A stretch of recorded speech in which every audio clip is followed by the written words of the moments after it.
Week 9 action kicked off with the Broncos taking on the Panthers. The horses came out bolting in this one like black caviar, and it was Cody take off your Nrl who was first out the gate.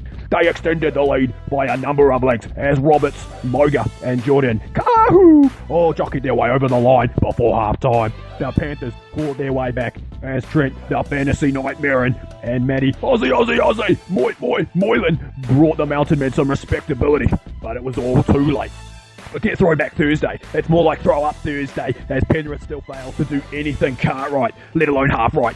Brisbane too strong. Panthers, you should consider changing your name to the Aga Panthers. Broncos 32, Aga Panthers 18.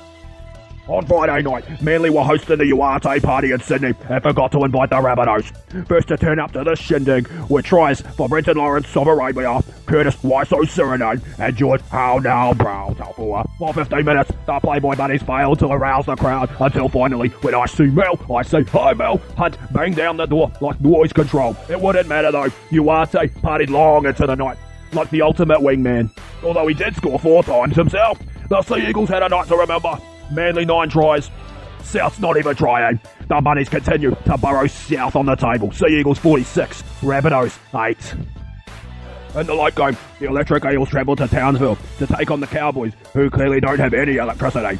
Jonathan quenched my thirsting with a quick withdrawal, with their favourite 6-shooter well and truly holstered. Clint Eastwood Gutherson fired all night as the boys from the Wicca Wicca Wah Wah west of Sydney tested the Cowboys' saloon door defence. Cowboys didn't fire blanks all night though, as Antonio, this was a loss on a winter side, crossed in the second half. The final say politely went to Tim Mind Your Manners as he pleased the Eels faithful with a try he was no doubt thankful for.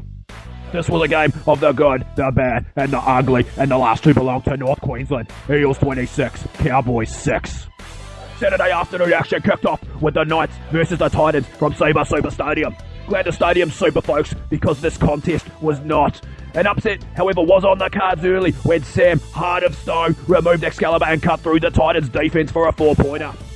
All aboard, yelled the fat controller as the home train left the mediocrity station and passed Gloryville and headed on into 2017. The time warp continued as Conrad, bigger than Ben Hurrell, brought out his inner gladiator for his own brace of tries. The Newcastle Boogie Knights must have caught disco fever as they let Joe, if Green could, then Greenwood, and Ryan, Space Jams, extend the lead to 30. In the Battle of the Armoured Men, the Gold Coast would prove too strong for Newcastle. Titans 38, Knights 8. Saturday night action saw the Canberra Raiders visit the Canterbury Bankstown Bulldogs. The Raiders had the early momentum as Jared Leto Croker was led over the line for a try of his own. Canberra's newest man-child, Nick, barely out of the contract, made a dummy of the Bulldogs defence a couple of times as he set up Josh, do you want the Hodge off or the Hodge on, for Canberra's second. Behind on the scoreboard, Canterbury got a boost from Josh, give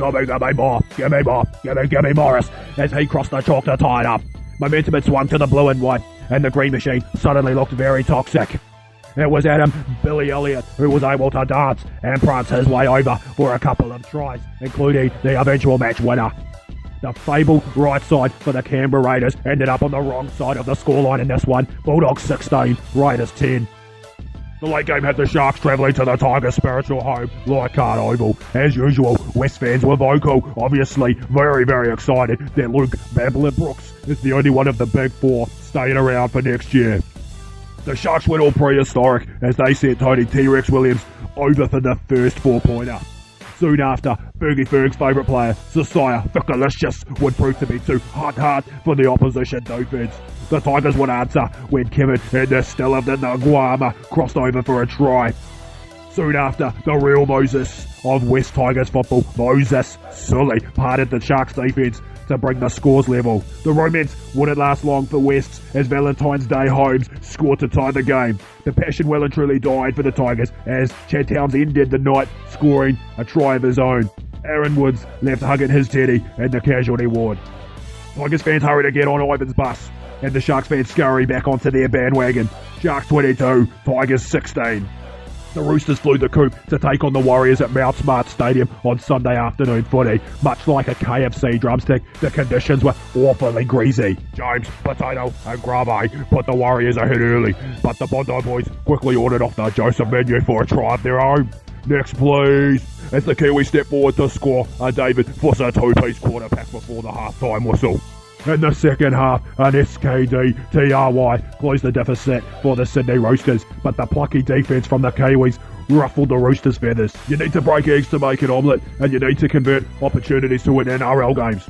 Colonel Johnson did just that, as the late penalty gave the Warriors faithful something to crow about.